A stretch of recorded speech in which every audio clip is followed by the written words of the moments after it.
ಎಲ್ಲರಿಗೂ ನಮಸ್ಕಾರ. ನಾವು ಮುಂಚೆ ಟಾಟಾ ಇಂಡಿಕಾ ಕಾರ್ ಬಗ್ಗೆ ರಿವ್ಯೂ ಅನ್ನೋದನ್ನು ಮಾಡಿದ್ವಿ. ಆದರೆ ಈಗ 1095 ಕ್ಯಾಂಟರ್ ಬಗ್ಗೆ ರಿವ್ಯೂ ಅನ್ನೋದನ್ನು ಮಾಡ್ತಾಯಿದ್ದೀವಿ. ಇದನ್ನು ಮಾಡೋದಕ್ಕಿಂತ ಮುಂಚೆ ಒಂದು ಮಾತು ಹೇಳ್ತೀನಿ.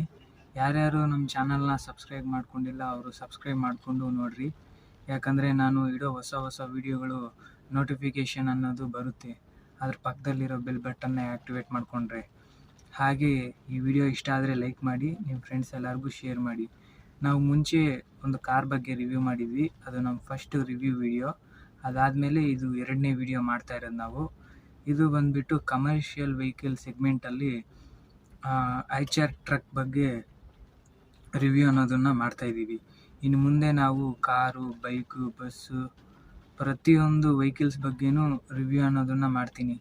ಲೈಕ್ JCB, ಟ್ರ್ಯಾಕ್ಟ್ರು, ಪ್ರತಿಯೊಂದು ವೆಹಿಕಲ್ಸ್ ಬಗ್ಗೆನೂ ರಿವ್ಯೂ ಅನ್ನೋದನ್ನು ಮಾಡ್ತೀನಿ. ಪ್ರೆಸೆಂಟು ನಮ್ಮ ಹತ್ರ ದೊಡ್ಡ ಎಕ್ವಿಪ್ಮೆಂಟ್ ಇಲ್ಲ. ಅವು ತಂದಾಗ ಇನ್ನೂ ಚೆನ್ನಾಗಿ ಕ್ವಾಲಿಟಿ ಮತ್ತು ಕಂಟೆಂಟ್ನ ಇಂಪ್ರೂವ್ ಅನ್ನೋದನ್ನು ಮಾಡ್ತೀನಿ. ಹೀಗೆ ಸದ್ಯಕ್ಕೆ ಇರೋದ್ರಲ್ಲೇ ಮಾಡಿಕೊಂಡು ಹೋಗ್ತಾಯಿದ್ದೀನಿ. ಅದರಿಂದಾಗಿ ಈ ಮಾತನ್ನ ನಿಮಗೆ ಹೇಳೋಣ ಅಂತ. ಪ್ರೆಸೆಂಟ್ ಈಗ ನಾವು 1095 Pro 1095 XP ಐಚರ್ ಟ್ರಕ್ಕಲ್ಲಿದ್ದೀವಿ. ಅಂದರೆ ಇದು ಚಿಕ್ಕ LCV ಸೆಗ್ಮೆಂಟ್ ಗಾಡಿ, 6.5 ಟನ್ ಪಾಸಿಂಗ್ ಗಾಡಿ ಇದು. ಇದ್ರದ್ದು ಮ್ಯಾಕ್ಸಿಮಮ್ ಪವರ್ ಬಂದುಬಿಟ್ಟು 110. ಮತ್ತು ಇದು ಇಂಜಿನ್ CC ಬಂದುಬಿಟ್ಟು 3298 CC ಇದು. ಫ್ಯೂಲ್ ಟ್ಯಾಂಕ್ ಕೆಪಾಸಿಟಿ ಬಂದುಬಿಟ್ಟು 140 ಲೀಟ್ರ್ ಡೀಸೆಲ್ ಅನ್ನೋದು ಹಿಡಿಸುತ್ತೆ. ಇದು BS4. ಇದ್ರ ಟಾರ್ಕ್ ಬಂದುಬಿಟ್ಟು 350 Nm ಟಾರ್ಕ್ ಪ್ರೊಡ್ಯೂಸ್ ಮಾಡುತ್ತೆ. ಇದು 4 ಇಂಜಿನ್ ಸಿಲಿಂಡರ್ ಇರ್ತವೆ ಮತ್ತು 210 ಗ್ರೌಂಡ್ ಕ್ಲಿಯರೆನ್ಸ್ ಇರುತ್ತೆ ಇದಕ್ಕೆ. ವೀಲ್ ಬೇಸ್ ಬಂದುಬಿಟ್ಟು 4265. ನಾನೀಗ ಏನು ಹೇಳ್ತಾ ಇದ್ದೀನಲ್ಲ ಇವೆಲ್ಲ ಕೂಡ MM ಲೆಕ್ಕಾಚಾರದಲ್ಲಿ ಹೇಳ್ತಾ ಇದ್ದೀನಿ. ಮತ್ತು ಆ್ಯಕ್ಸೆಲ್ ಕಾನ್ಫಿಗರೇಷನ್ ಬಂದುಬಿಟ್ಟು 4x2 ಇದು. ಇದ್ರದ್ದು ಬಾಡಿ ಲೆಂತ್ ಬಂದುಬಿಟ್ಟು 17 ಅಡಿ, ಅಂದರೆ 16.6 16.6 ಅಡಿ ಬರುತ್ತೆ. ಇದು ಟೋಟಲ್ ರೌಂಡ್ ಫಿಗರ್ ಮಾಡಿಕೊಂಡು 17 ಅಡಿ ಅಂತ ಹೇಳ್ತೀವಿ. ಮತ್ತು ಇದು ಓಪನ್ ಗಾಡಿ. ಕೆಲವು ಇದರಲ್ಲಿ ಕ್ಯಾಂಟ್ರ್ ಗಾಡಿಯಲ್ಲಿ ಕಂಟೈನರು ಬರ್ತವೆ, ಓಪನ್ ಗಾಡಿನೂ ಬರ್ತವೆ. ಆದರೆ ಇದು ಓಪನ್ ಗಾಡಿ. ಇದು 5.6 ಅಡಿ, ಅಂದರೆ 5.6 ಅಗಲ ಇರುತ್ತೆ. ಟೋಟಲ್ ರೌಂಡ್ ಫಿಗರ್ ಮಾಡಿಕೊಂಡ್ರೆ 6 ಅಡಿ ಅಗಲ ಅಂದ್ಕೊಳ್ಳಿ, ಬಾಡಿ ಲೆಂತ್ ಸೇರಿಕೊಂಡ್ರೆ. ಲೋಡಿಂಗ್ ಸ್ಪೇಸ್ ಬಂದುಬಿಟ್ಟು 5.6 ಅಷ್ಟೇ ಇರೋದು. ಇನ್ನು ಮಿಕ್ಕಿರೋದು ಎಲ್ಲ ಕೂಡ ಮಾಮೂಲಿ ಬಾಡಿ ಎಲ್ಲ ಸೇರಿಸ್ಕೊಂಡ್ರೆ 6 ಅಡಿ ಅಗಲ ಲೆಕ್ಕಾಚಾರಕ್ಕೆ ಬರುತ್ತೆ. ಇದೇನು ನೋಡ್ತಾ ಇದ್ದೀರೋ ಡೋರು, ಈ ಗ್ಲಾಸ್ ಇದಾವಲ್ಲ, ಇದು ಪವರ್ ವಿಂಡೋಸ್ ಅಲ್ಲ. ನಾವು ನಾರ್ಮಲ್ಲಾಗಿ ಕೈಯಲ್ಲಿ ಹಿಂಗೆ ತಿರುಗಿಸ್ಬೇಕು, ಆವಾಗ ಡೌನ್ ಆಗುತ್ತೆ. ಹಿಂಗೆ ಮೇಲೆ ಎತ್ತಿದ್ರೆ ಅಪ್ ಆಗುತ್ತೆ. ಈ ರೀತಿ ಇದು ಪವರ್ ವಿಂಡೋಸ್ ಅಲ್ಲ, ನಾರ್ಮಲ್ಲಾಗಿ ಕೈಯಲ್ಲಿ ಹ್ಯಾಂಡಲ್ ಮಾಡಬೇಕು. ಇದು ಬಂದುಬಿಟ್ಟು ಡೋರ್ ಓಪನ್ನು, ಮತ್ತು ಇದು ಒಂದು ಲಾಕ್ ಇರುತ್ತೆ. ಮತ್ತು ಇಲ್ಲಿ ಇದಕ್ಕೆ AC ಬರಲ್ಲ, ಬರೀ ಹೇರ್ ಬ್ಲೋ ಮಾತ್ರ ಬರುತ್ತೆ, AC ಇರಲ್ಲ. ಮತ್ತು ಇದೇನು ನೋಡ್ತಾ ಇದ್ದೀರೋ ಇದು ಸೂರ್ಯ ಏನಾದರೂ ಬೆಳಕು ಜಾಸ್ತಿ ಮುಖಕ್ಕೆ ಹೊಡಿತಾ ಇದ್ರೆ ಸನ್ ಶೀಲ್ಡ್ ಅಂತಾರೆ ಇದನ್ನು. ಅದೊಂದು ಕೊಟ್ಟಿದ್ದಾರೆ, ಆ ಕಡೆ ಒಂದಿರುತ್ತೆ, ಈ ಕಡೆ ಒಂದಿರುತ್ತೆ. ಮತ್ತು ಇದು ಏನು ನೋಡ್ತಾ ಇದ್ದೀರೋ ಇದು ಮಿರರು. ಅದು ಸೈಡಲ್ಲಿ ಯಾರಾದರೂ ಬಂದಾಗ ಮತ್ತು ಗಾಡಿ ಟರ್ನ್ ಹೊಡಿಬೇಕಾದ್ರೆ ನೋಡ್ಕೊಳ್ಳೋಕ್ಕೆ ಸೈಡ್ ಮಿರರ್ ಅದು. ಅದಾದಮೇಲೆ ಹಿಂದೆಗಡೆ ಐತಲ್ಲ, ಇದು ಇದ್ರ ಯೂಸ್ ಇಲ್ಲ ಅಷ್ಟೊಂದು. ಏನಾದರೂ ಲೋಡ್ ಆಗಬೇಕಾದ್ರೆ ನೋಡ್ಕೋಬೋದು ಅಷ್ಟೇ. ಯಾಕಂದರೆ ಕಾರುಗಳಲ್ಲೆಲ್ಲ ಕೂಡ ಹಿಂದೆಗಡೆ ಯಾರಿದ್ದಾರೆ ಮತ್ತು ಮುಂದೆಗಡೆ ಹೋಗ್ತಾ ಇರೋರಿಗೆ ಮುಂದೆಗಡೆ ಕಾರ್ ಇದೆಯೋ ಇಲ್ವೋ ಅಂತ ಎಲ್ಲ ಕಾಣಿಸ್ತವೆ. ಆದರೆ ಇದರಲ್ಲೇ ಆ ಥರ ಇರೋಲ್ಲ. ಯಾಕಂದರೆ ಹಿಂದೆಗಡೆ ಪೇ ಲೋಡ್ ಮಾಡಿರ್ತೀವಲ್ಲ, ಫ್ರೈಟ್ ಹಾಕಿರ್ತೀವಲ್ಲ, ಅದರಿಂದಾಗಿ ಅದು ಲೋಡ್ ಮಾಡಿದಾಗ ಏನೂ ಕಾಣಿಸಲ್ಲ. ಅದ್ರ ಯೂಸ್ ಇಲ್ಲ. ಬಟ್ ಆದರೆ ಇದು ಗಾಳಿ ಬರೋದಕ್ಕೆ ಮತ್ತು ಹಿಂದೆಗಡೆ ಲೋಡ್ ಆಗ್ತಿದೆಯೋ ಇಲ್ವೋ ಅಂತ ನೋಡೋದಕ್ಕೆ ಕೆಲವೊಂದು ಸರಿ ಅಂಥವಕ್ಕೆ ಯೂಸ್ ಆಗುತ್ತೆ. ಈ ಗಾಡಿಯಲ್ಲಿ ಡ್ರೈವರ್ನ ಸೇರಿಸಿ 3 ಜನ ಕುತ್ಕೊಂಡು ಹೋಗ್ಬೋದು. ಅದಕ್ಕಿಂತ ಜಾಸ್ತಿ ಕುತ್ಕೊಂಡು ಹೋಗಂಗಿಲ್ಲ. ಡ್ರೈವರ್ ಒಬ್ಬರು ಮಲ್ಕೊಂಡು ಆರಾಮಾಗಿ ಹೋಗೋ ಅಷ್ಟು ಜಾಗ ಇರುತ್ತೆ ಅಷ್ಟೇ. ಇದರಲ್ಲಿ AC ಬರಲ್ಲ. ಇದೇನು ನೋಡ್ತಾ ಇದ್ದೀರೋ ಈ ಸ್ವಿಚ್ ಬಂದುಬಿಟ್ಟು ಏರ್ ಬ್ಲೋ ಸ್ವಿಚ್ಚು. ಅಂದರೆ ಇದನ್ನು ಆನ್ ಮಾಡಿದ್ರೆ ಒಂಥರ ಫ್ಯಾನ್ ತಿರುಗಿಸ್ತೀವಲ್ಲ, ಆ ಥರ ಒಂದು 5 ಸ್ಪೀಡ್ ಇರುತ್ತೆ.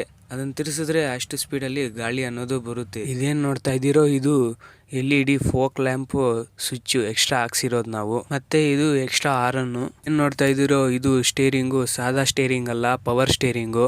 ಸೆಂಟ್ರಲ್ಲಿ ಕಾರ್ ಹಾರನ್ ಸ್ವಿಚ್ ಇದೆ. ಮತ್ತು ಇದು ಬಂದುಬಿಟ್ಟು ಇದು ಸಿಸ್ಟಮು, ಅಂದರೆ ಹಾಡು ಹಾಕ್ಕೊಳ್ಳೋಕ್ಕೆ ಎಲ್ಲ ಕೂಡ ಒಂದು ಇದು ಸಿಸ್ಟಮ್ ಬರುತ್ತಿಲ್ಲಿ, ಅದನ್ನು ತೆಗೆದಾಕಿದ್ದಾರೆ. ನೀವೇನು ನೋಡ್ತಾ ಇದ್ದೀರೋ ಇದು GPS ಸ್ವಿಚ್ಚು. ಇದರಲ್ಲಿ ಗಾಡಿಯಲ್ಲಿ GPS ಇದೆ. ಮತ್ತು ಇದು ಬಂದುಬಿಟ್ಟು ಡ್ಯಾಶ್ ಬೋರ್ಡು. ಇದರಲ್ಲಿ ಏನಾದರೂ ಸ್ವಲ್ಪ ಐಟಮ್ಮು ಇಟ್ಕೋಬೋದು, ಅಂದರೆ ಫೈಲ್ಸ್ ಅಂತೆ ಅದು ಇದು ಇಟ್ಕೋಬೋದು ಅಷ್ಟೇ. ನೀವೇನು ನೋಡ್ತಾ ಇದ್ದೀರೋ ಇದು ಬಂದುಬಿಟ್ಟು ಹ್ಯಾಂಡ್ ಬ್ರೇಕು. ಇದು ಗಾಡಿ ಮುಂದಕ್ಕೆ ಹೋಗಬೇಕು ಅಂದರೆ ಇದು ಆಫ್ ಮಾಡಬೇಕು, ಅಲ್ಲೇ ನಿಲ್ಲಿಸ್ಬೇಕು ಅಂದರೆ ಆನ್ ಮಾಡಬೇಕು. ಗೇರ್ ಬಂದುಬಿಟ್ಟು 5 ಸ್ಪೀಡ್ ಗೇರ್ ಬಾಕ್ಸ್ ಇದು. 5 ಸ್ಪೀಡ್ ಇರುತ್ತೆ ಮತ್ತು ಒಂದು ರಿವರ್ಸ್ ಇರುತ್ತೆ. ಇದು ಬಂದುಬಿಟ್ಟು ನಾವು ಸ್ಟೇರಿಂಗ್ನ ಅಡ್ಜಸ್ಟ್ ಮಾಡ್ಕೋಬೋದು ಮುಂದೆ ಹಿಂದಕ್ಕೆ. ಇದೆಲ್ಲ ಕೂಡ ಇಂಜಿನ್ ಬ್ರೇಕು ಮತ್ತು ಪಾರ್ಕಿಂಗ್ ಲೈಟು ಮತ್ತು ವೈಫರ್ ಸ್ವಿಚ್. ಇದರಲ್ಲಿ 12 ವೋಲ್ಟ್ಸಿಂದು ಚಾರ್ಜಿಂಗ್ ಹಾಕ್ಕೊಳ್ಳೋಕ್ಕೆ ಒಂದು ಸಾಕೆಟ್ ಇರುತ್ತೆ. ಇದು ಲೈಟು ಮತ್ತು ಇಂಡಿಕೇಟರ್ ಸ್ವಿಚ್ಗಳು ಇವೆಲ್ಲ. ನಾನು ಮುಂಚೆ ಹೇಳಿದ್ನಲ್ವ, ಈ ಗಾಡಿಯಲ್ಲೆಲ್ಲ ಸಿಂಪಲ್ ಆಗಿರುತ್ತೆ. ಇದರಲ್ಲಿ 12 ವೋಲ್ಟ್ಸಿಂದು ಚಾರ್ಜಿಂಗ್ ಸಾಕೆಟ್ ಕೂಡ ಇರುತ್ತೆ, ಚಾರ್ಜ್ ಕೂಡ ಹಾಕ್ಕೋಬೋದು. ಮತ್ತು ಡ್ರೈವರ್ ಸೀಟ್ ಪಕ್ಕನೇ ನಾವು ಈ ಸೀಟ್ ಹಾಕ್ಸ್ಬೇಕಾದ್ರೆ ಕಂಪ್ನಿಯಿಂದನೇ ಕೊಟ್ಟಿರ್ತಾರೆ ಈ ಥರ ಫೈಲ್ಸು ಏನಾದರೂ ಇಟ್ಕೊಳ್ಳೋಕ್ಕೆ, ಡಾಕ್ಯುಮೆಂಟ್ಸು. ಇದು ಬಂದುಬಿಟ್ಟು ಈಕೋ ಮೂಡು ಮತ್ತು ಪವರ್ ಮೂಡು. ಪವರಲ್ಲಿ ಇಟ್ಕೊಂಡು ಓಡಿಸಿದ್ರೆ ಸ್ವಲ್ಪ ಡೀಸೆಲ್ ಕುಡಿಯುತ್ತೆ, ಮತ್ತು ಈಕೋ ಮೂಡಲ್ಲಿ ಇಟ್ಕೊಂಡು ಓಡಿಸಿದ್ರೆ ಸ್ವಲ್ಪ ಮೈಲೇಜ್ ಬರುತ್ತೆ. ಅದರಿಂದಾಗಿ ಈ ಸ್ವಿಚ್ನ ಕೊಟ್ಟಿರ್ತಾರೆ. ಈ ಗಾಡಿಯಲ್ಲೆಲ್ಲ ಕೂಡ ಸ್ವಲ್ಪ ಸ್ಪೇಸ್ ಕಮ್ಮಿ ಇರುತ್ತೆ. ಅದರಿಂದಾಗಿ ಸೈಡಲ್ಲೆಲ್ಲ ನಾವು ಟೂಲ್ಸ್ ಇಟ್ಕೊಳ್ಳೋಕ್ಕೆ ಮತ್ತು ಬೇರೆ ಏನಾದರೂ ಸಣ್ಣ ಪುಟ್ಟ ಏನಾದರೂ ಟೂಲ್ಸ್ ಇಟ್ಕೊಳ್ಳೋಕ್ಕೆ ಈ ಥರ ಜಾಗ ಕೊಟ್ಟಿರ್ತಾರೆ, ಸ್ಪೇಸ್ ಕೊಟ್ಟಿರ್ತಾರೆ. ಇದು ಬಂದುಬಿಟ್ಟು ಸ್ಪೀಡೋಮೀಟ್ರು. ಇದು ಬಂದುಬಿಟ್ಟು ಡೀಸೆಲ್ ಎಷ್ಟೈತೆ ಅಂತ ತೋರಿಸೋ ಮೀಟ್ರು. ಮತ್ತು ಇದು ಟೆಂಪ್ರೇಚರು. ಮತ್ತು ಇದು RPM. ಅಂದರೆ ನಾವು ಇಲ್ಲಿ ಗ್ರೀನ್ ಕಲರ್ ಕಾಣಿಸ್ತಿದೆಯಲ್ಲ, ಇದರಲ್ಲಿ ಇಟ್ಕೊಂಡು ಓಡಿಸಿದ್ರೆ ಒಳ್ಳೆ ಮೈಲೇಜ್ ಬರ್ತಿದೆ ಅಂತ. ಮತ್ತು ಘಾಟಲ್ಲೆಲ್ಲ ಇದರಲ್ಲಿ ಇಟ್ಕೊಂಡು ಓಡಿಸ್ಬಾರ್ದು. ಘಾಟಲ್ಲೆಲ್ಲ ಇದರಲ್ಲಿ ಇಟ್ಕೊಂಡು ಓಡಿಸಿದ್ರೆ ಒಳ್ಳೆ ಮೈಲೇಜು ಅಂತ ಇದರಲ್ಲಿ ತೋರಿಸುತ್ತೆ. ಬಟ್ ಆದರೆ ಘಾಟಲ್ಲಿ ಮಾತ್ರ ಯಾವತ್ತಿದ್ರೂ ಈ ರೇಂಜಲ್ಲಿ ಹೋಗುತ್ತೆ.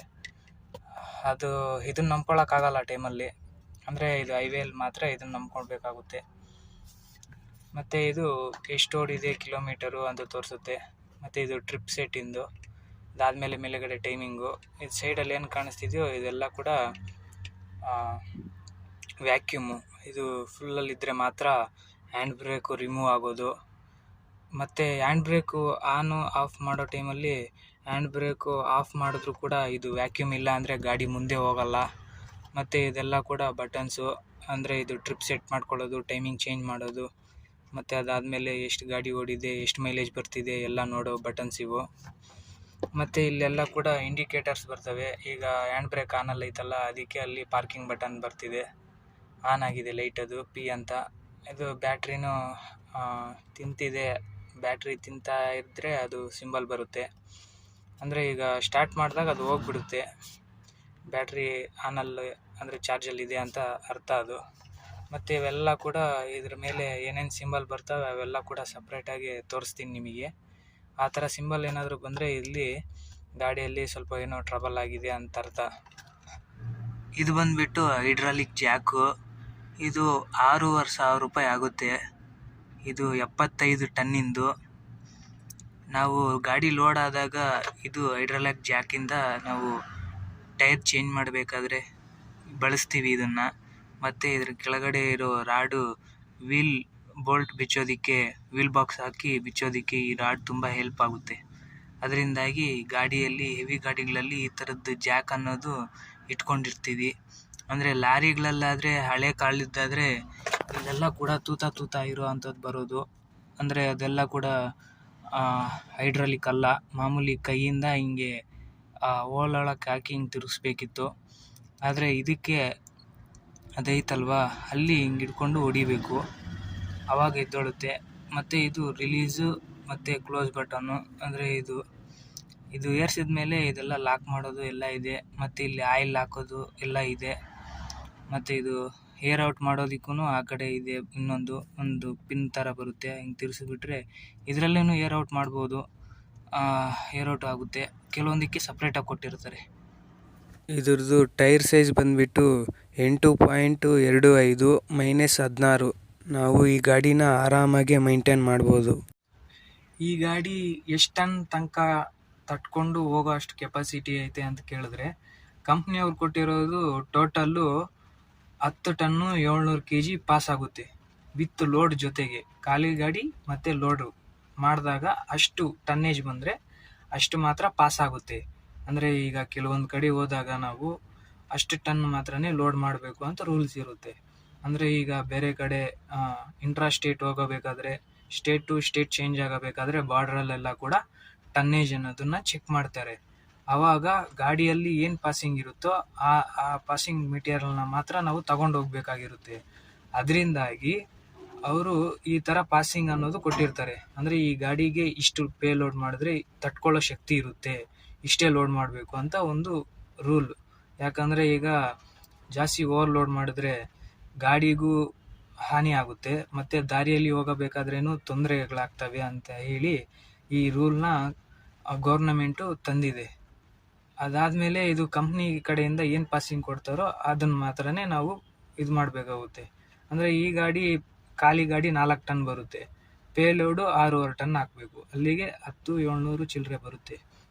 ಲೋಕಲಲ್ಲಿ ಓಡಿಸ್ಕೊಳ್ಳೋರು ಇದಕ್ಕೆ 10 ಟನ್ನು ಹಾಕ್ಕೊಂಡು ಓಡಿಸ್ತಾರೆ. ಅಂದರೆ ಇದಕ್ಕೆ 11-12 ಟನ್ ಹಾಕ್ಕೊಂಡು ಓಡಿಸಿದ್ರು ಕೂಡ ಜಿಮ್ ಅನ್ನಲ್ಲ, ಆ ರೀತಿ ಕೆಪಾಸಿಟಿ ಇರುತ್ತೆ. ಬಟ್ ಆದರೆ ಅಷ್ಟು ಹಾಕೋಕ್ಕೆ ಹೋಗಲ್ಲ. ಯಾಕಂದರೆ ಟೈರ್ ಹಾಳಾಗೋದು, ಟೈರ್ ಒಡೆದೋಗೋದು, ಈ ಥರ ದಾರಿಯಲ್ಲಿ ಅಪಘಾತಗಳಾಗೋದು, ಮತ್ತು ಮೆಟೀರಿಯಲ್ ಡ್ಯಾಮೇಜ್ ಆಗೋದು ಎಲ್ಲ ಕೂಡ ಎಕ್ಸ್ಪೆನ್ಸಿವ್ ಆಗಿಬಿಡುತ್ತೆ. ಅದರಿಂದಾಗಿ ಅಷ್ಟೊಂದು ಯಾರೂ ಹಾಕೋಕ್ಕೆ ಹೋಗಲ್ಲ.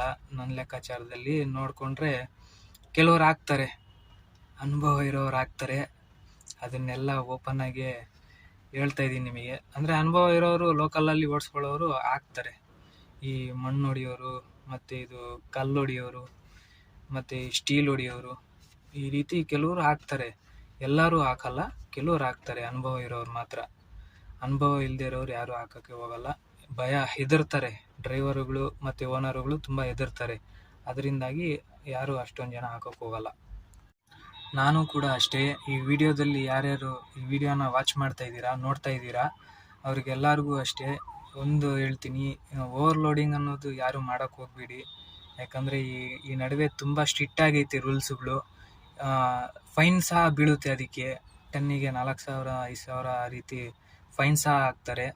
ಮತ್ತು ನಮಗೂ ತೊಂದರೆನೇ, ಎಲ್ಲಿ ಏನಾಗುತ್ತೋ ಅಂತ. ಘಾಟುಗಳಲ್ಲಿ, ದಾರಿಯಲ್ಲಿ ಯಾವಾಗೂ ಒಂದೇ ಥರ ಇರೋದಿಲ್ಲ. ಅದರಿಂದಾಗಿ ಓವರ್ಲೋಡಿಂಗಿಗೆ ಯಾರಿಗೂ ಸಜೆಷನ್ ಮಾಡಲ್ಲ. ಒಂದು 10 ರೂಪಾಯಿ ಕಮ್ಮಿಗೆ ಹೋಗೋಣ ಬಾಡಿಗೆ, ತೊಂದರೆ ಇಲ್ಲ. ಓವರ್ಲೋಡಿಂಗ್ ಅಂತೂ ಯಾರು ಮಾಡೋಕ್ಕೆ ಹೋಗಬೇಡಿ ಅಂತ ನಾನು ಹೇಳ್ತೀನಿ. ಯಾರಿಗೂ ನಾನು ಸಜೆಷನ್ ಕೊಡೋದಿಲ್ಲ, ಈ ಓವರ್ಲೋಡಿಂಗ್ ಮಾಡಿ ಅಂತ ಯಾರಿಗೂ ಸಜೆಷನ್ ಕೊಡೋದಿಲ್ಲ.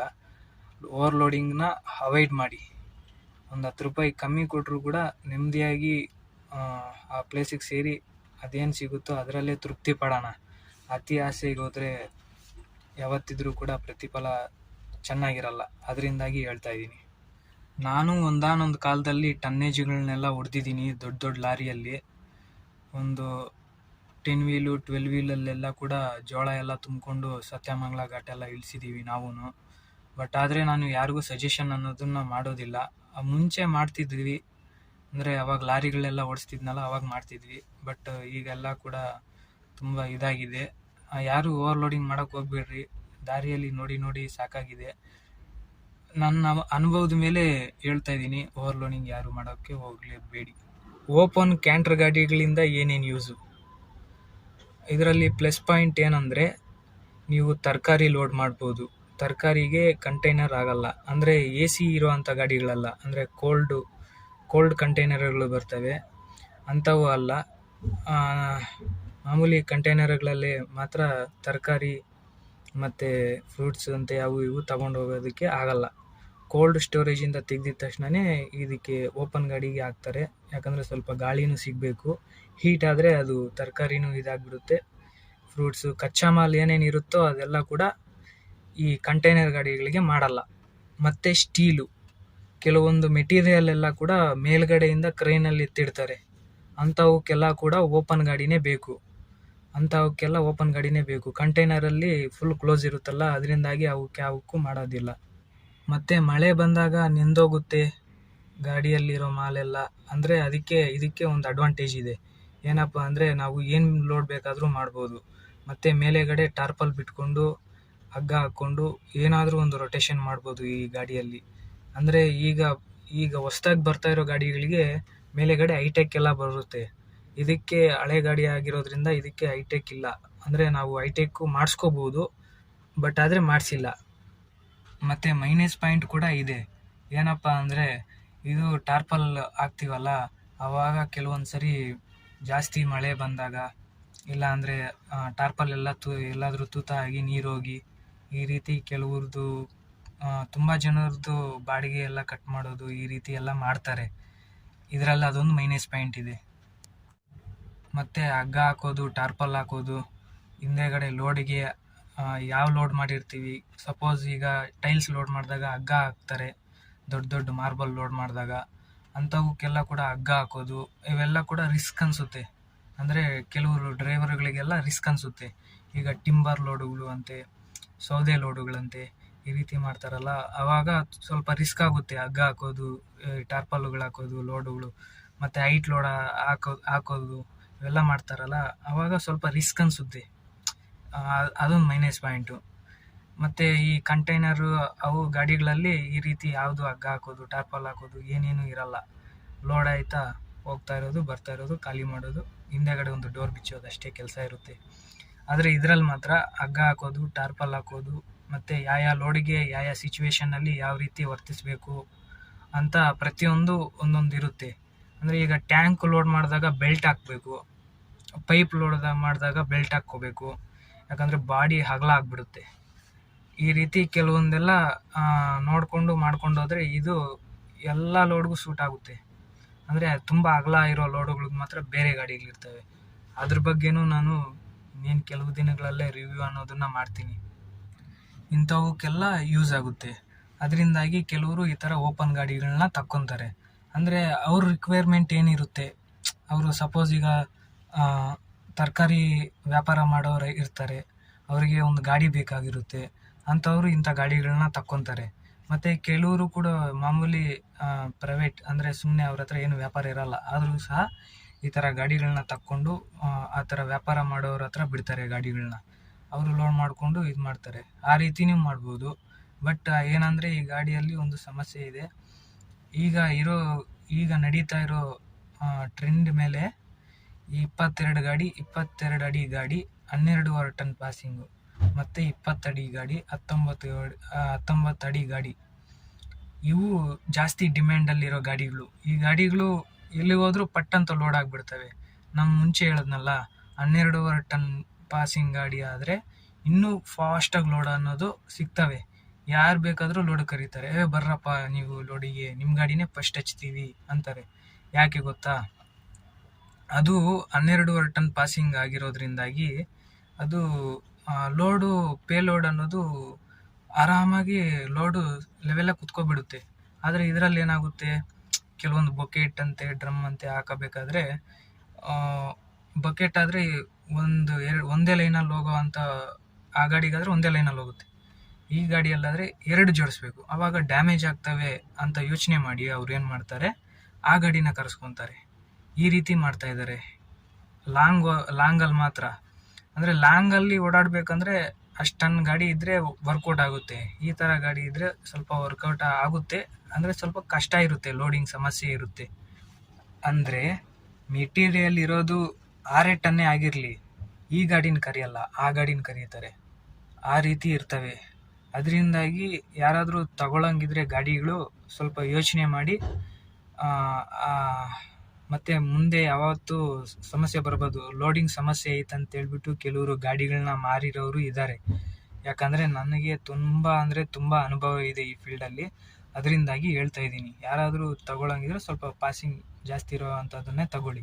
ಮತ್ತು ನಿಮ್ಮ ಓನಾಗಿ ನಿಮ್ಮದೇ ಓನ್ ಮೆಟೀರಿಯಲ್ ಇರುತ್ತೆ, ಎಲ್ಲ ನಿಮ್ಮದೇ ಇರುತ್ತೆ ಅಂದರೆ ಅದು ನಿಮ್ಮ ಇಷ್ಟ, ಈ ಥರನೂ ತಕ್ಕೋಬೋದು. ಮತ್ತು ಇದು ಮಾರ್ಕೆಟಲ್ಲಿ ಡಿಮ್ಯಾಂಡ್ ಇರೋ ಅಂಥ ಗಾಡಿನೇ ಇದೂ. ಯಾಕಂದರೆ ಇದು ತುಂಬ ಮೈಲೇಜ್ ಕೊಡುತ್ತೆ. ಆ ಗಾಡಿಗೆ ಈ ಗಾಡಿಗೆ ಕಂಪೇರ್ ಮಾಡಿಕೊಂಡ್ರೆ ತುಂಬ ಮೈಲೇಜ್ ಕೊಡೋ ಗಾಡಿ ಅಂದರೆ ಇದೆ.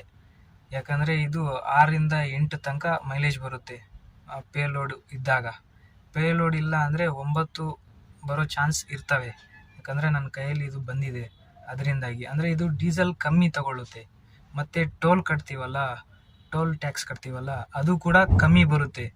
ಅದು 12.5 ಟನ್ ಪಾಸಿಂಗ್ ಗಾಡಿ ಅಂತಂದಲ್ಲ, 12.5 ಟನ್ನು, 10 ಟನ್ನು ಮತ್ತು 9 ಟನ್ ಗಾಡಿಗಳು ಪಾಸಿಂಗ್ ಬರ್ತಾವಲ್ಲ, ಅವೆಲ್ಲ ಕೂಡ ಟ್ರಕ್ ಟೋಲ್ ಅನ್ನೋದು ಕಟ್ಟಾಗುತ್ತೆ. ಈಗ ಲಾರಿಗೆ ಯಾವ ಟೋಲ್ ಇರುತ್ತೋ 6 ವೀಲಿಗೆ, ಅದು ಲಾರಿ ಲೆಕ್ಕಾಚಾರದಲ್ಲಿ ಕೌಂಟ್ ಆಗುತ್ತೆ. ಲಾರಿ ಟೋಲು ಏನು ಕಟ್ಟಾಗುತ್ತೋ ಅದು ಆ ಟೋಲು ಕಟ್ಟಾಗುತ್ತೆ. ಅಂದರೆ ಅದು ಲಾರಿಗೆ ಎಷ್ಟು ಅಮೌಂಟ್ ಕಟ್ಟಾಗುತ್ತೋ ಅದಕ್ಕೂ ಅಷ್ಟೇ ಅಮೌಂಟ್ ಕಟ್ಟಾಗುತ್ತೆ. ಆದರೆ ಇದಕ್ಕೆ ಮಾತ್ರ ಅದಕ್ಕಿಂತ ಅದರಲ್ಲಿ ಒಂದು ಅರ್ಧ ಕಟ್ಟಾಗುತ್ತೆ ಅಷ್ಟೇ.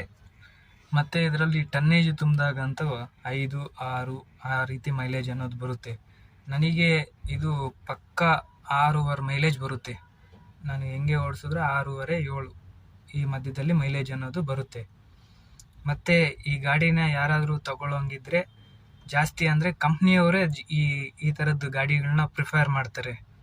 ಇನ್ನು ಬೇರೆ ನಾವು ಪ್ರೈವೇಟ್ ಸೆಕ್ಟರಲ್ಲಿ ಒಂದು ಗಾಡಿ ತಕ್ಕೊಂಡು ಓಡಿಸ್ಬೇಕು ಅಂತಿರ್ತಾರಲ್ಲ, ಅವ್ರು ಯಾರು ಈ ಥರ ವೆಹಿಕಲ್ನ ತಗೊಳ್ಳೋಕ್ಕೆ ಹೋಗಲ್ಲ. ಯಾರಾದರೂ ಲೋಕಲ್ ಓಡಾಡ್ತಾರಲ್ಲ ಅವರು ಜಾಸ್ತಿ ಇಷ್ಟಪಡ್ತಾರೆ ಈ ಗಾಡಿನ. ಯಾಕಂದರೆ ಲೋಕಲಲ್ಲಿ ವರ್ಕೌಟ್ ಆಗುತ್ತೆ, ತುಂಬ ವರ್ಕೌಟ್ ಆಗುತ್ತೆ. ಲಾಂಗಲ್ಲಾದರೆ ವರ್ಕೌಟ್ ಆಗೋದು ತುಂಬ ಕಷ್ಟ. ನಾನು ಹೇಳಿದ್ನಲ್ಲ ಮುಂಚೆ ಹೇಳ್ದಂಗೆ 12.5 ಟನ್ ಗಾಡಿನೇ ಜಾಸ್ತಿ ಕೇಳ್ತಾರೆ. ಇದು ಲೋಕಲಲ್ಲಾದರೆ ನಾವು ಯಾವ ಗಾಡಿ ತಗೊಂಡ್ರೂ ವರ್ಕೌಟ್ ಆಗುತ್ತೆ. ಅಂದರೆ ಸ್ವಲ್ಪ ಲೋಡಿಂಗ್ ಅನ್ನೋದು ಸ್ವಲ್ಪ ರಿಸ್ಕಿಯಾಗಿರುತ್ತೆ. ಅದನ್ನೆಲ್ಲ ಸ್ವಲ್ಪ ದಿನ ಅನುಭವ ಇದ್ದವರಾದರೆ ಇದರಲ್ಲಿ ಆರಾಮಾಗಿ ಈ ಗಾಡಿನ ತಕ್ಕೊಂಡು ರನ್ ಅನ್ನೋದು ಮಾಡ್ಬೋದು, ತೊಂದರೆ ಏನಿಲ್ಲ. ಮತ್ತು ಒಂದು ಸರಿ ಟೈರ್ ಹಾಕ್ಸಿದ್ರೆ ಮಾಮೂಲಿ ಪಾಸಿಂಗ್ ಲೋಡ್ ಏನಿರುತ್ತೋ ಅದು ಆ ರೀತಿ ಲೋಡ್ ಮಾಡಿದ್ರೆ ಒಂದು 80,000 ತನಕ ಓಡಿಸ್ಬೋದು ಒಂದು ಟೈರಲ್ಲಿ. ಆ ರೀತಿ ಓಡ್ತವೆ ಟೈರ್ಗಳೆಲ್ಲ. ಮತ್ತು ಇಂಜಿನ್ ಸರ್ವೀಸು ಎಲ್ಲ ಕೂಡ 35ರಿಂದ 40,000ಕ್ಕೆ ಸರ್ವಿಸ್ ಅನ್ನೋದನ್ನು ಮಾಡಿಸ್ಬೇಕಾಗುತ್ತೆ ಗಾಡಿಗೆ. ಮತ್ತು ಎಲ್ಲ ಪ್ರತಿಯೊಂದು ಐಟಮು ಚೆಕ್ ಮಾಡ್ಕೊತಾ ಇರಬೇಕು. ಇಲ್ಲ ಅಂದರೆ ನಾವು ತಗೊಂಡಿರೋ ಗಾಡಿನೂ ಕೂಡ ವಾಪಸ್ ಸೇಲ್ ಮಾಡಬೇಕಾಗುತ್ತೆ, ಅಂಥ ಪರಿಸ್ಥಿತಿಗೆ ಬರಬೇಕಾಗುತ್ತೆ. ಅದರಿಂದಾಗಿ ಗಾಡಿಗಳನ್ನ ಯಾರಾದರೂ ಮೇಂಟೈನ್ ಮಾಡ್ತಿದ್ರೆ ಸ್ವಲ್ಪ ಹುಷಾರಾಗಿ ಮೇಂಟೈನ್ ಮಾಡಿದ್ರೆ ಒಳ್ಳೆಯದು ಅಂತ ನನ್ನ ಅಭಿಪ್ರಾಯ.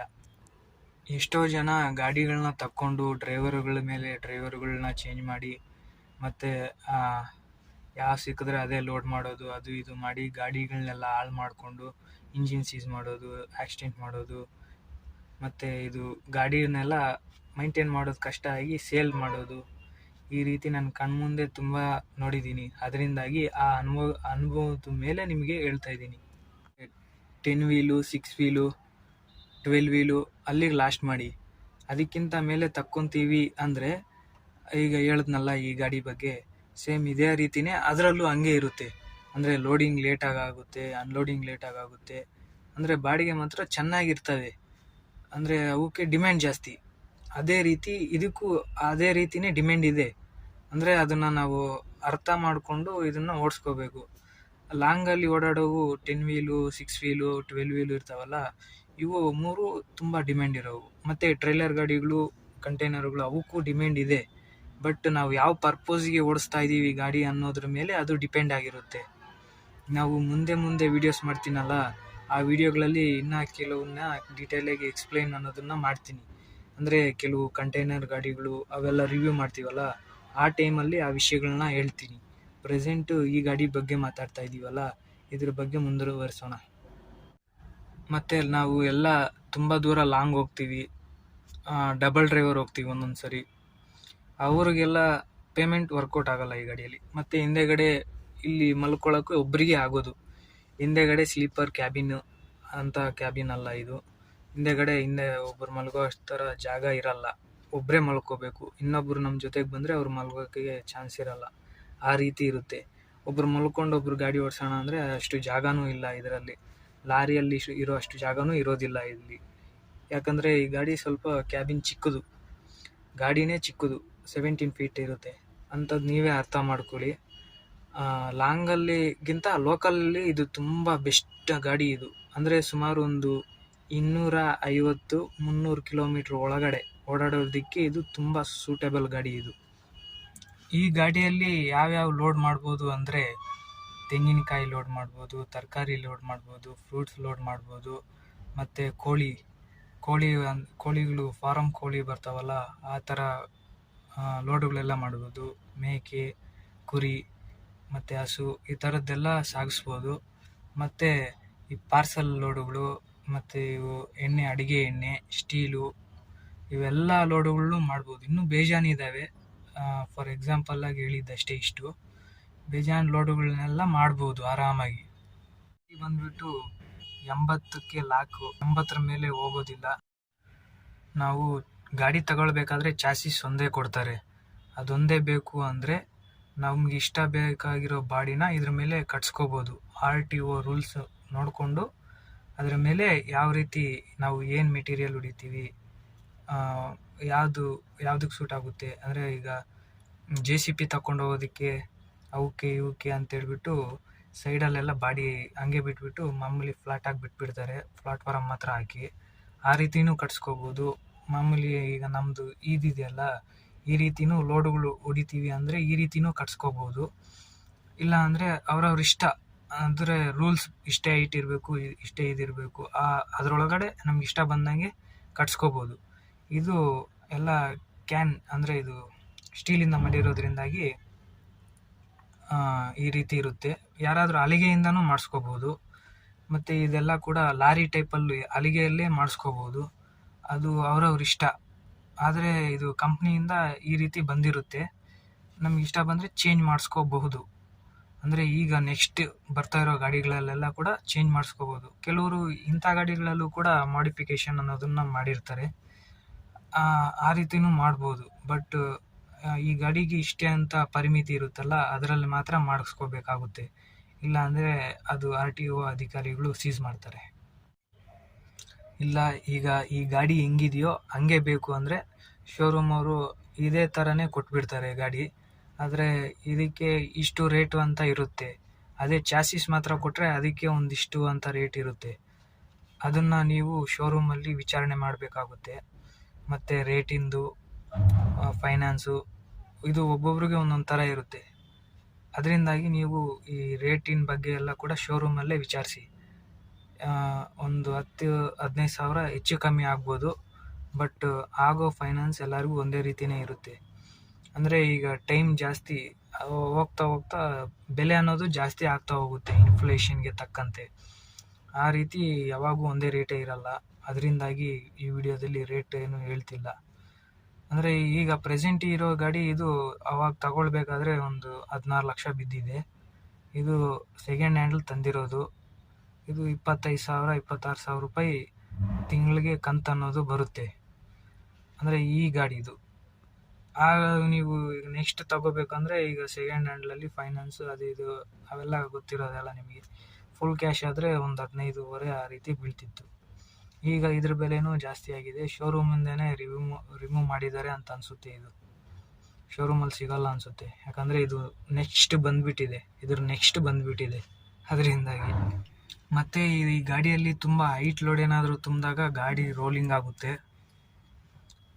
ಅದರಿಂದಾಗಿ ಮತ್ತು ಈಗ ಓವರ್ಲೋಡ್ ತುಂಬಿದಾಗ ಇದಕ್ಕೆ ಬ್ಲೇಡ್ ಸೆಟ್ಟು ಎಕ್ಸ್ಟ್ರಾ ಓಡಿಸ್ಬೇಕು. ಇಲ್ಲ ಅಂದರೆ ಇದು ಅಲ್ಲೇ ಕುತ್ಕೊಬಿಡುತ್ತೆ. ನಾನು ಬ್ಲೇಡ್ ಸೆಟ್ ಎಲ್ಲ ಕ್ಲಿಪ್ ಎಲ್ಲ ಹಾಕ್ತಾಯಿದ್ದೀನಿ ನೋಡಿರಿ. ಆ ಥರ ಬ್ಲೇಡ್ ಸೆಟ್ ಓಡಿಸಿದಾಗ ಸ್ವಲ್ಪ ಹೈಟ್ ಆಗುತ್ತೆ ಗಾಡಿ. ಆವಾಗ ಲೋಡ್ ಬಿದ್ದಾಗ ಅದು ಕಂಪ್ರೆಷನ್ ಆಗಿಬಿಡುತ್ತೆ. ಆವಾಗ ಅದಕ್ಕೆ ಲೆವೆಲ್ ಆಗಿಬಿಡುತ್ತೆ. ಈ ಗಾಡಿಯಲ್ಲಿ ಲೋಡೆಲ್ಲ ಮಾಡಿಕೊಂಡು ನಾನು ಕರ್ನಾಟಕ, ಮಹಾರಾಷ್ಟ್ರ, ಕೇರಳ, ತಮಿಳ್ನಾಡು ಈ ಕಡೆ ಎಲ್ಲ ಓಡಾಡಿದ್ದೀನಿ. ಈ ಕಡೆ ಎಲ್ಲ ಲೋಡ್ ಮಾಡಿಕೊಂಡು ಓಡಾಡಿದ್ದೀನಿ. ಈ ಕಡೆ ಹೋಗಿ ಖಾಲಿ ಮಾಡೋದು, ಆ ಕಡೆಯಿಂದ ಲೋಡ್ ಮಾಡೋದು, ಈ ರೀತಿ ಎಲ್ಲ ಮಾಡಿದ್ದೀನಿ. ನನ್ನ ಓವರಾಲ್ ಎಕ್ಸ್ಪೀರಿಯೆನ್ಸ್ ಮೇಲೆ 12 ಟನ್ ಹಾಕ್ಕೊಂಡು ಹೋದ್ರೂ ಕೂಡ ಗತ್ತಾಗೋಗುತ್ತೆ. ಆ ರೀತಿ ಗತ್ತಿರೋ ಗಾಡಿ ಇದು. ಬಟ್ ಆದರೆ ಓವರ್ಲೋಡಿಂಗ್ ಯಾರು ಮಾಡಬೇಡ್ರಿ, ತಪ್ಪದು. ಅದಕ್ಕೆ ನಿಮಗೆ ಭಾರಿ ದಂಡ ಕಟ್ಟಬೇಕಾಗುತ್ತೆ. ಮತ್ತು ಪಾಸಿಂಗ್ ಏನಿದೆಯೋ ಅದರಲ್ಲೇ ಓಡಿಸ್ಕೊಳ್ರಿ. ಪಾಸಿಂಗ್ ಲೋಡೆಲ್ಲ ಓಡಿಸಿದ್ರೆ ಇನ್ನೂ ಚೆನ್ನಾಗಿ ಹೋಗುತ್ತೆ. ಮತ್ತು ಇದು ಎಲ್ಲ ಕೂಡ 80ಕ್ಕೆ ಲಾಕು ಗಾಡಿ.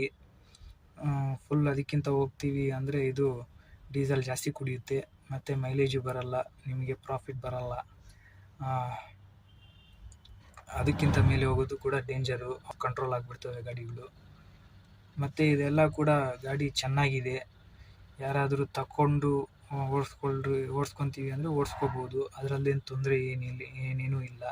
ಬಟ್ ನಾನು ಹೇಳಿದ್ನಲ್ಲ ಕೆಲವೊಂದು ಪಾಯಿಂಟು, ಅವನ್ನೆಲ್ಲ ಅಬ್ಸರ್ವ್ ಮಾಡಿ ನಿಮಗೆ ಅನುಕೂಲಕ್ಕೆ ತಕ್ಕಂತೆ ಇದೆಯೋ ಇಲ್ವೋ ಅಂತ ಯೋಚನೆ ಮಾಡಿ ಆವಾಗ ಈ ಗಾಡಿನ ತಗೊಳ್ಳೋದು ಬಿಡೋದು ಅದು ನಿಮಗೆ ಲೆಕ್ಕಾಚಾರ ಹಾಕ್ಕೊಂಡು ನೋಡ್ಕೊಳ್ಳಿ.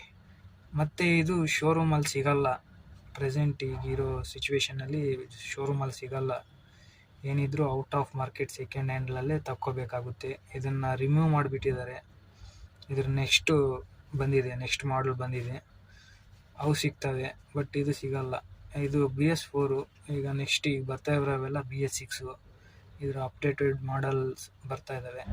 ಅವನ್ನೊಂದ್ಸರಿ ನೋಡಿ. ಅದಕ್ಕಿಂತ ಈ ಥರದ ಗಾಡಿನೇ ಬೇಕು ಅಂತ ಇರೋರೆಲ್ಲ ಕೂಡ ಸೆಕೆಂಡ್ ಹ್ಯಾಂಡ್ಲಲ್ಲಿ ಮಾತ್ರ ಸಿಗುತ್ತೆ. ಸೆಕೆಂಡ್ ಹ್ಯಾಂಡ್ಲಲ್ಲಿ ಪರ್ಚೇಸ್ ಮಾಡಿ. ಹುಡುಕಿ ಸಿಗುತ್ತೆ. ಸಿಗಲಿಲ್ಲ ಅಂದರೆ ನನ್ನ ನಂಬರ್ಗೆ ಕಾಂಟ್ಯಾಕ್ಟ್ ಆಗಿ, ನಿಮಗೆ ಗಾಡಿ ವೆಹಿಕಲ್ ಅನ್ನೋದು ಹುಡುಕೊಡ್ತೀನಿ. ನನ್ನ ನಂಬರ್ಗೆ ಪರ್ಸ್ನಲ್ಲಾಗಿ ಕಾಂಟ್ಯಾಕ್ಟ್ ಆಗಿ ವಾಟ್ಸಪ್ಪಲ್ಲಿ ಮೆಸೇಜ್ ಮಾಡಿ. ನಿಮಗೆ ಸಿಗಲಿಲ್ಲ ಅಂದರೆ ನಾನು ಹುಡುಕೊಡ್ತೀನಿ. ಸ್ವಲ್ಪ ಸ್ಮಾಲ್ ಕಮಿಷನ್ ಅನ್ನೋದು ತಗೊತೀನಿ ಅಷ್ಟೇ. ಅದಕ್ಕಿಂತ ಜಾಸ್ತಿ ಏನು ತಗೊಳ್ಳಲ್ಲ. ಓವರ್ ಕಮಿಷನ್ ಅಂತೂ ತಗೊಳ್ಳೋದೇ ಇಲ್ಲ. ಸ್ವಲ್ಪ ಒಂದು 3%, 2% ಆ ರೀತಿ ತಗೊತೀನಿ ಅಷ್ಟೇ. ಅದಕ್ಕಿಂತ ಜಾಸ್ತಿ ತಗೊಳ್ಳಲ್ಲ.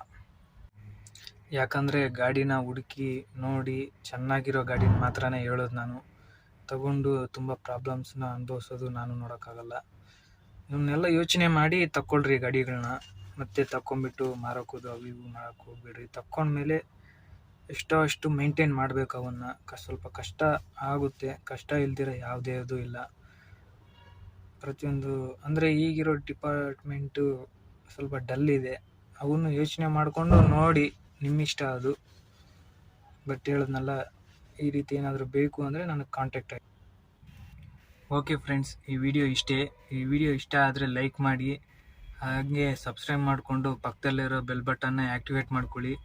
ಯಾಕಂದರೆ ನಾನು ಹೊಸ ವಿಡಿಯೋಗಳು ನಾನು ಅಪ್ಲೋಡ್ ಮಾಡಿದಾಗ ನಿಮಗೆ ನೋಟಿಫಿಕೇಷನ್ ಅನ್ನೋದು ಬರುತ್ತೆ. ಹೀಗೆ ಸಪೋರ್ಟ್ ಮಾಡಿ, ನನಗೆ ಇನ್ನೂ ಮೋಟಿವೇಶನ್ ಆಗಿರುತ್ತೆ. ಇನ್ನೂ ಹೊಸ ವಿಡಿಯೋಗಳನ್ನ, ಕಂಟೆಂಟ್ನ ಇಂಪ್ರೂವ್ ಮಾಡಿಕೊಂಡು ಇನ್ನೂ ಚೆನ್ನಾಗಿ ವಿಡಿಯೋಸ್ ಅನ್ನೋದನ್ನು ಮಾಡ್ತಾ ಇರ್ತೀನಿ. Thank you for watching friends. Tata, bye by.